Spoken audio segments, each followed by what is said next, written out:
I feel like every time I try and log off social media for a little bit, just to take a break from consuming all this negativity, I get pulled back in. And this time it's the Jacob Blake video was really difficult. I would have preferred not seeing it, but it's one of those things you're scrolling through your feed and just within seconds, this man is shot in the back 7 times with his kids in the back seat of the car.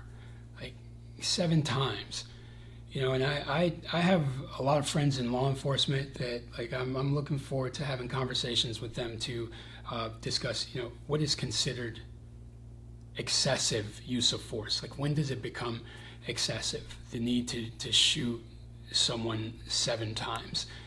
Was the entire situation assessed? That he's got 3 little boys that are now going to be scarred for life from having to witness that.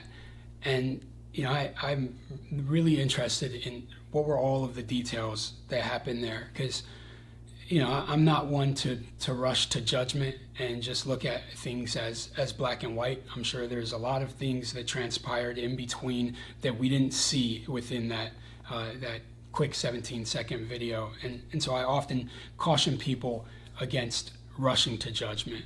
But that one looked bad, and so I'm looking forward to hearing more about it. But just like with the George Floyd video, which still till today I have not watched, but many of you know my response was to go out there, and I spent some time there and assembled a crew to help with rebuilding that community, to help with healing that community, because I'm never going to be one of those that believes in violence or tearing down a community as a response to injustice, especially disadvantaged communities that are already struggling. It doesn't make sense to me to destroy your own community. If anything, when we see an injustice take place, we should all be rallying together to figure out how do we help that community heal, how do we help rebuild that community to prevent things like that from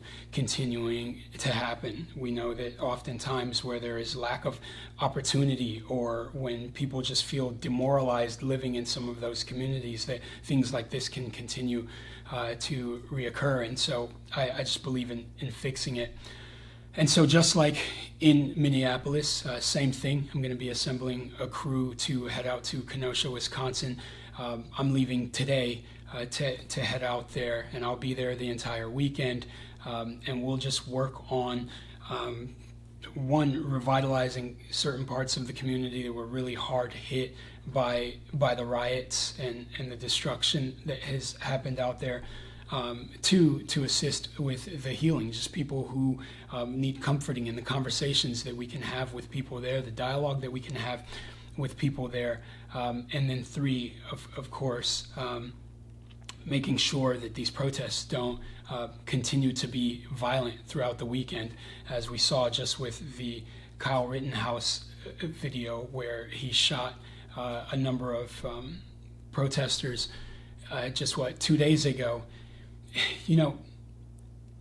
That sort of violence, and I think what people don't understand is that people are going to match violence with violence. And so when folks are out there rioting and looting, and then people start showing up with guns claiming to defend their property, all it does is result in more death. And it's like people forget the reason why this whole thing started. It started because a man was shot in the back 7 times. And because of that injustice and the fact that he is now paralyzed, now 2 additional people have lost their lives. And it's really unfortunate. And I caution people against trying to take matters into their own hands, arming themselves. I saw that people are asking the civilians are asking to be deputized to take matters into their own hands. Kyle Rittenhouse is exactly what happens when people try and take matters into their own hands. You have this 17-year-old kid who came from another community to come out there to protect property that wasn't even his. And a loss of life is never a fair trade in exchange for damaged property. And now there are people who are dead because of that. And some will say, well, he was acting in self-defense. From what I saw, it looked like he was acting in self-defense after he shot a man in the head, which is why a mob of protesters chased him, and then he continued to shoot, shot another man, and then shot another person in his arm. And 17-year-old kids should not be out on the front lines with AR-15s taking matters into their own hands. 17-year-old kids should be studying for their next exam, not out there in the middle of the night as armed vigilantes or criminals, because what I've heard is that it was an illegal weapon in the first place.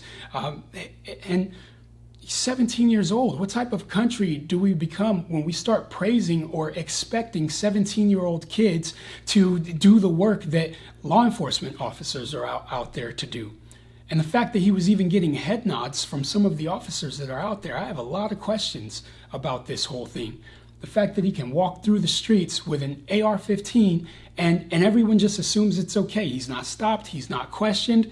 Let's not forget about Tamir Rice, who was playing with a toy gun and lost his life.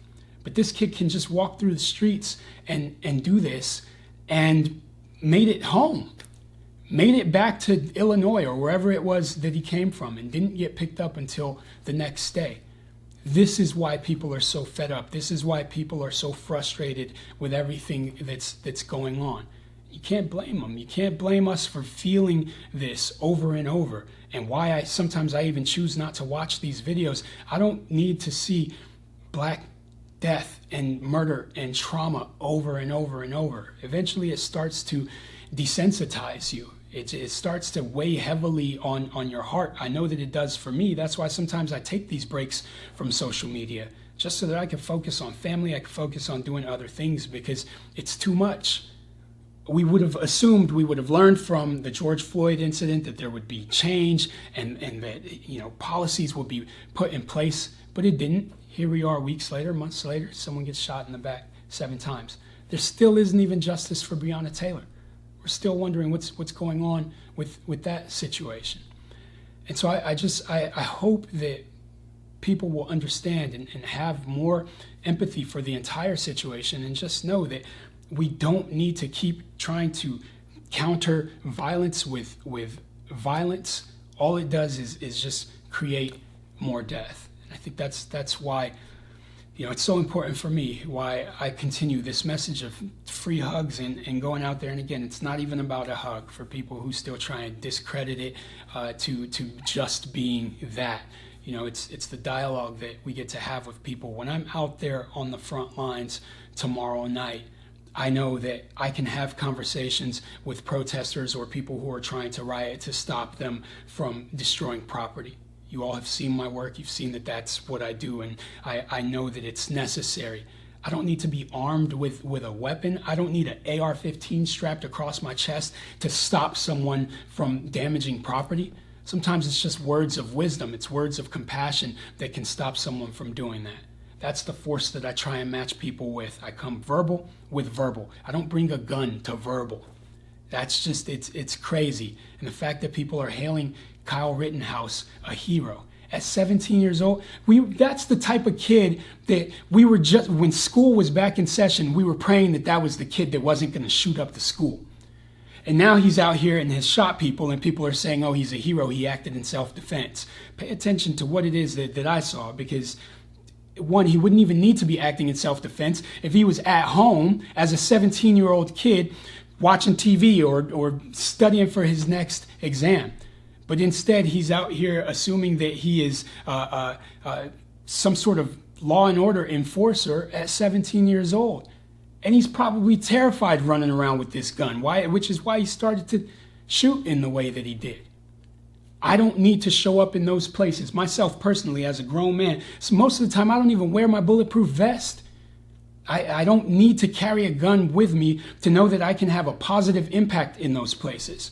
And sure, I know I can't speak for everyone, but people who don't think that you're capable of doing that, then don't show up there. He had no business outside there trying to take matters into his own hands. And with the Jacob Blake video, I would want to also caution people against sharing those type of things, because one, not only does it affect people emotionally as they watch it, but we have to think about just the history of what a lynching is.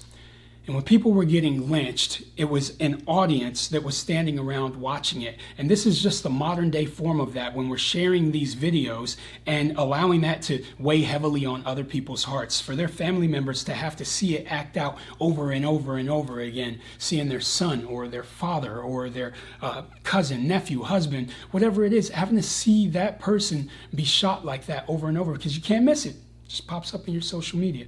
So again, just want to caution you all against sharing these things, and instead try and find ways that we can help, find ways that we can shift that narrative. And if that means launching a positive and peaceful movement that's going to raise awareness. We don't need the trauma in order to raise awareness. We don't need to see the murder in order to raise awareness. I haven't seen anything regarding the Breonna Taylor footage, if there even is any footage, for me to know that change needs to happen and that justice needs to happen in that case. I didn't need to see the George Floyd video, and I haven't, and I don't plan on ever doing so, for me to realize that change needs to happen there. So let's not feel like we need to share these videos to raise awareness. We can talk about what happened without having to visually see it, just to protect our hearts, protect our children from watching these things, because then they become desensitized to it. And this isn't normal. This isn't normal. We shouldn't make this thing seem like this is just a way of life here in this country. I understand we're going through a pandemic right now, and there's civil unrest all over the country, but we should be aiming to figure out ways to create positive change around it. So again, anyone that wants to join me out in Kenosha, Wisconsin this weekend, just to help with cleanup efforts and restoring that community, I'll be dropping a link if you want to join me out there. If you can't make it and want to support it, there'll be a GoFundMe link to help some of the families or business people who lost property out there. Because again, property damage, it's unfortunate, but losing lives as a response to it, that's not where we should be heading, and that's where we just were 2 nights ago.